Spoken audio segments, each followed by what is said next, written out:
So the fourth way of private spending on welfare is the informal welfare, which is social spending by the family, by the friends, by the neighbors.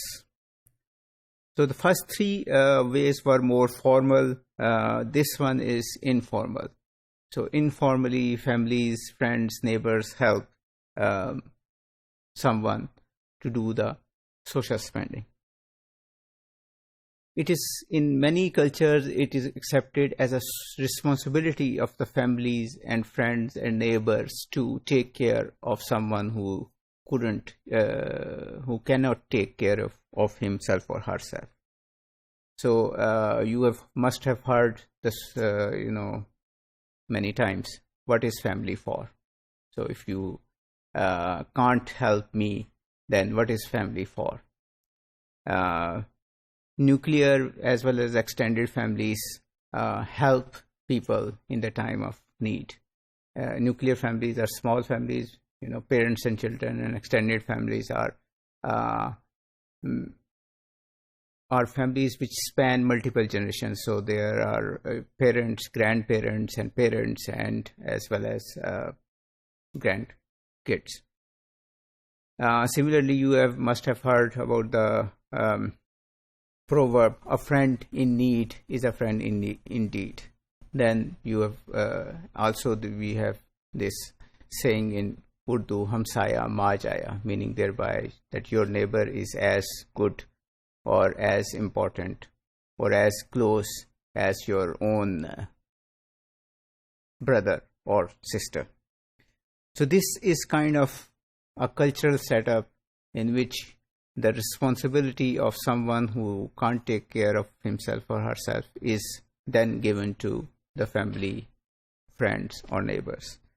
For the poor, this is the largest and the only source. Usually they can't take care of themselves, so they take help from the family and from their friends. In most of the poor countries, this is the regular setup. State is not there, social welfare system is not established, so it's the family and friends which help out. In Pakistan, most of the education and health are private, are provided by the families. In many households, the biggest expenditure is on the education of children, which is the parents providing education to the children. At least in my house, it is that biggest expenditure monthly, biggest part of the monthly expenditure is children's education. So again, family helping out.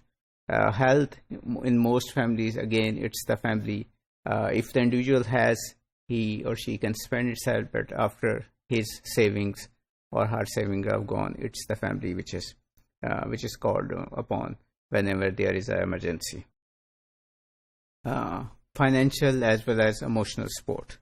Housing, again, most of the people in Pakistan, they live with their families.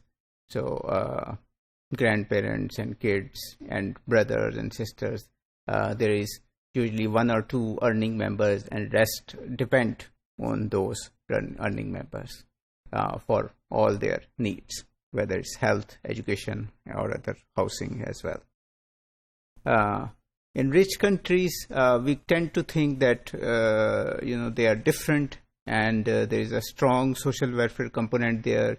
Public spending is big, so family or friends will not that important.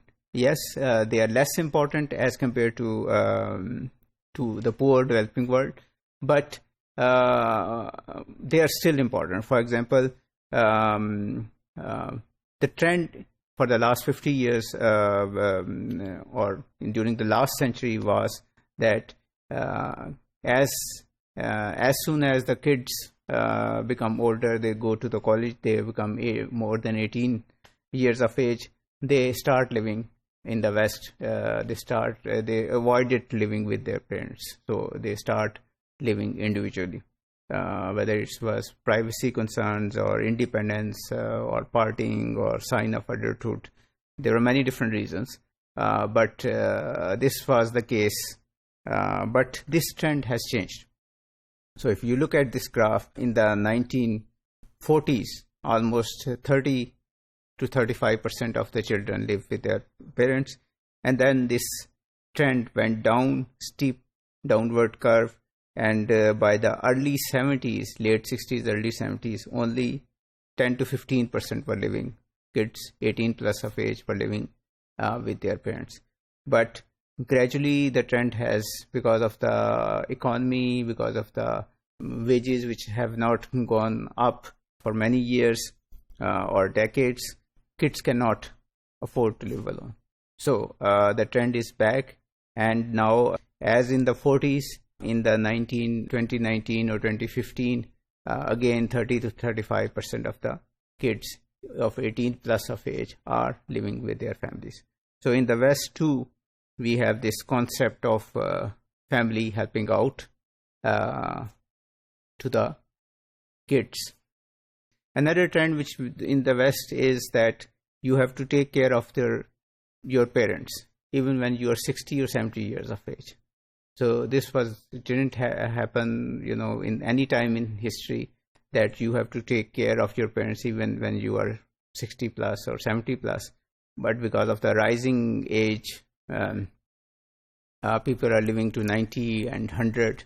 So their kids, which are in 60s and 70s, they had to take care of him.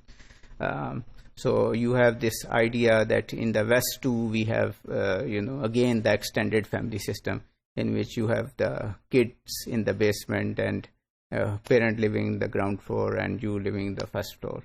So coming back to the topic, that family, friends and neighbors are very important source of social spending.